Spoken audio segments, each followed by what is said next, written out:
My favorite topic, engineering versus design. Two words often used together, sometimes interchangeably, but they represent very different mindset and skill set in the product development world. If you're building a product, you need both. But understanding the difference is key to building something that not only works, but also resonates with your users and looks nice. So we can start with engineering first. Engineering is all about function, right? It's the science behind how things work. Engineers calculate stress loads, choose the right materials, model the heat resistance, analyze the tolerances, and make sure the product can be manufactured at scale. And engineer job is to make something perform all the time and safely under expected conditions. They use math, physics, and software simulation, SolidWorks, Autodesk Inventor, or Fusion, as well detailed specs to get there. For example, if you're designing, let's say a drone, the engineer will figure out the torque needed for the motors, calculate battery life under different conditions, and ensure that frame can withstand wind and vibration without failing. Then they will model the airflow and thermal dissipation and verify that the electrical systems can handle spikes in the current. Now, let's talk about design. Design is about form, right? Usability and human experience. How you see the product. Designers think about how product looks, feels, and how people interact with it. Like as I said, how they see it. Their job is to create something that users want to pick up, use, and enjoy. Actually purchase, right?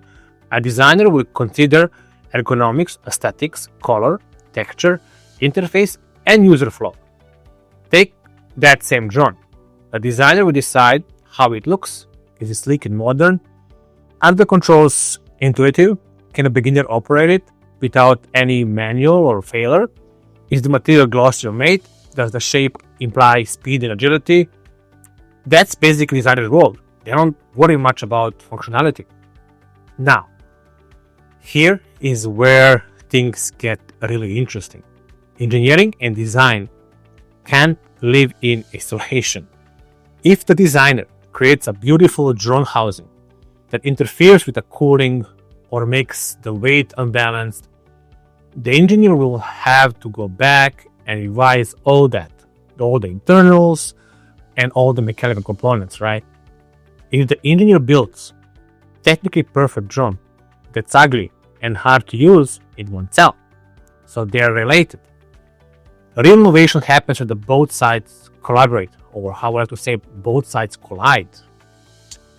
In real world projects in our company, we often see these dynamics play out. Most of our clients had, most of them, wearable medical device that engineers built to be extremely efficient, compact and powerful, and durable. But the original design was bulky, uncomfortable, and patients didn't want to wear it. It was ugly. Our design team reworked the form factor to fit more naturally on the body, added soft touch materials, and made the interface more accessible for all the users. We didn't change any engineering. We just adapted the engineering for the new design. The result?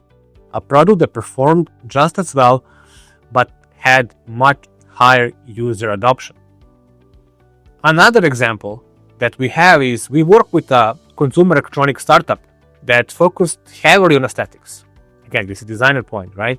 Their product looks amazing, but the vents were too small and the heat buildup was causing premature failure, so it was heating up.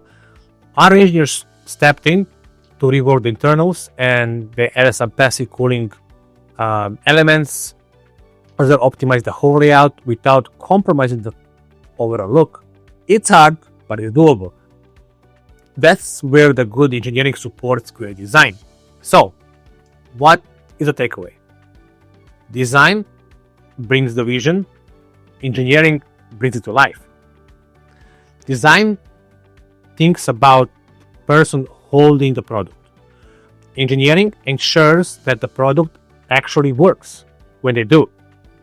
The best products in the world, your iPhones, your Teslas, Your Nest thermostats are results of deep collaboration between these two disciplines. At Extra, our company, we make sure that both perspectives are respected from day one. Whether you're a sole inventor or a part of a larger firm or a big firm, our approach blends engineering precision with design thinking to help you create something extraordinary. Me personally, I'm the engineer, but with so much experience, I became a designer as well. So when I'm approaching something, I make sure it looks good and it functions. And most importantly, it can be manufactured. So, thank you for watching. If you had any experiences where engineering and design clashed or came together beautifully, let us know in the comments and we would love to hear your stories.